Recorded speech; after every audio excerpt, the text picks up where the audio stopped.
നിൻഹിതമെന്നിലെന്നും നിറവേറട്ടെ, നിന്നിഷ്ടങ്ങളെന്നിൽ പൂർണ്ണമാകട്ടെ. നിൻഹിതമെന്നിലെന്നും നിറവേറട്ടെ, നിന്നിഷ്ടങ്ങളെന്നിൽ പൂർണ്ണമാകട്ടെ. ഓരോ നാളും നിന്നിൽ ചാരി ജീവിപ്പാൻ എന്നെ എന്നും സഹായിക്കണേ. ഓരോ നാളും നിന്നിൽ ചാരി ജീവിപ്പാൻ എന്നെ എന്നും സഹായിക്കണേ. Hallelujah, hallelujah, hallelujah, hallelujah. ആരാധിക്കും ഞാനെന്നെന്നും, പാടിയിടും ഞാൻ നിൻ നന്മകളെ.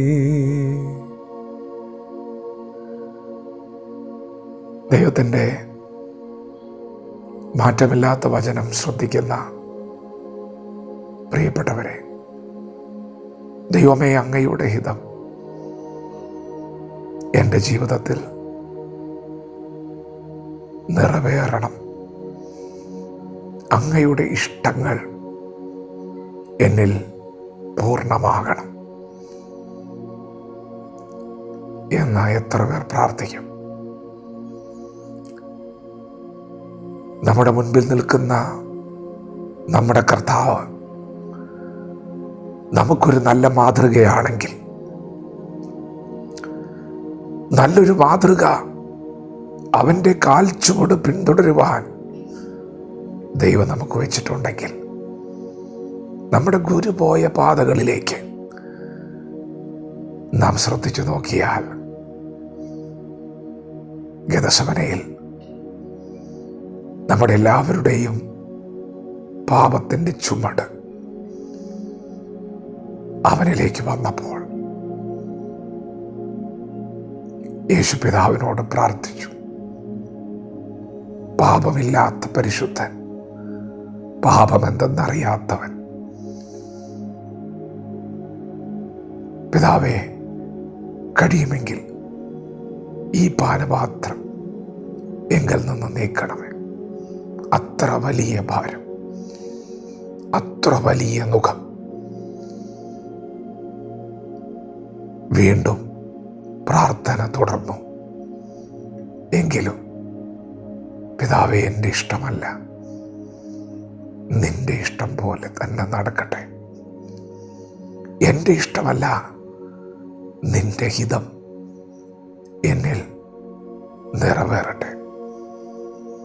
മറ്റാർക്കുമില്ലാത്ത ചില വേദനകൾ, ചില ഒറ്റപ്പെടലുകൾ, ചില നുഖങ്ങൾ നിങ്ങൾ അനുഭവിക്കുന്നുണ്ടെങ്കിൽ, പ്രിയപ്പെട്ടവരെ, വിശ്വസിക്കുക, ദൈവം അറിയാതെ നിന്റെ ജീവിതത്തിൽ ഒന്നും വന്നിട്ടില്ല. അവൻ്റെ കണ്ണിന് മുൻപിൽ സകലവും നഗ്നവും മലർന്നതുമായി കിടക്കുമ്പോൾ, അവൻ്റെ കണ്ണിന് മുമ്പിൽ ഒരു സൃഷ്ടിയും മറഞ്ഞിരിക്കുന്നില്ല എന്ന തിരുവെടുത്ത് നമുക്ക് മുൻപിൽ വെളിപ്പെട്ടിരിക്കുമ്പോൾ, പ്രിയപ്പെട്ടവരെ, ദൈവം അറിയാതെയാണോ നിനക്ക് ഈ ഭാരം വന്നത്, നിനക്ക് ഈ വേദന വന്നത്? എന്നാൽ ഇന്ന് പകൽ അറിയണം, അങ്ങനെ ഒരു വേദന ദൈവം അറിഞ്ഞിട്ട് വന്നിട്ടുണ്ടെങ്കിൽ അതിൻ്റെ പുറകിൽ ദൈവത്തിന് നിന്നെക്കുറിച്ച് വ്യക്തമായ ഒരു ഉദ്ദേശമുണ്ട്. യേശു പ്രാർത്ഥിച്ചു, എൻ്റെ ഇഷ്ടമല്ല, അങ്ങയുടെ ഇഷ്ടം തന്നെ നടക്കട്ടെ. ഇന്ന് പകലൊന്ന് പ്രാർത്ഥിക്കാമോ? അപ്പാ, നിന്റെ ഇഷ്ടം തന്നെ നടക്കട്ടെ. അതെ, ഈ നിമിഷങ്ങൾ അല്പം വേദനയുള്ള, ഭാരം ചുമക്കുന്ന നിമിഷങ്ങളാണ്. നീ മറക്കുവാൻ ആഗ്രഹിക്കുന്ന നിമിഷങ്ങളാണ്. എന്തുകൊണ്ട് അവസാനിക്കുന്നില്ലെന്ന് പറഞ്ഞ് മുന്നോട്ട് കുതിക്കാൻ കഴിയാതെ വീണ് വിടുന്നേറ്റും നീ തളർന്നിരിക്കുന്ന നിമിഷമാണ്. പരിശുദ്ധാത്മാവ് പറയുന്നു, അല്പനേരം കൂടെ ഒന്ന് സഹിക്കുക, അല്പനേരം കൂടി ഒന്ന് ചുമക്കുക. ദൈവം സമയം കുറിച്ചു വെച്ചിട്ടുണ്ട്. നിന്റെ ഈ ഭാരം നിന്നിൽ നിറക്കാൻ ദൈവം ഒരു സമയം കുറിച്ചു വെച്ചിട്ടുണ്ട്. ഗെത്സമനയിൽ അവനത് ചുമക്കാൻ തുടങ്ങി. ഗോൽഗൊത്തയിൽ മരണമാണ് സംഭവിച്ചത്. തീർന്നില്ല പ്രിയപ്പെട്ടവരെ.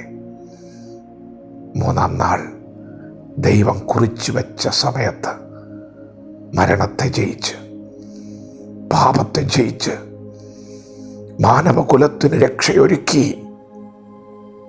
അവൻ ഉയർത്തെഴുന്നേറ്റെങ്കിൽ, ഒരു വാർത്ത പുറത്തു വന്നെങ്കിൽ, നീ നിരാശപ്പെടല്ലേ. ഈ വേദനയ്ക്ക് ഒടുവിൽ ദൈവം നിന്നെ സന്തോഷം ഒടിപ്പിക്കും. ആർക്കും എടുത്തു മാറ്റാൻ പറ്റാത്ത ഒരു സന്തോഷം ദൈവം നിനക്ക് തരും. വിശ്വസിക്കുക. മുൻപോട്ട് തന്നെ ചുവടുകൾ വയ്ക്കുക. ദൈവം നമ്മെ ഓരോരുത്തരെയും ഈ പകൽ അനുഗ്രഹിക്കുമാറാകട്ടെ. ആമേൻ.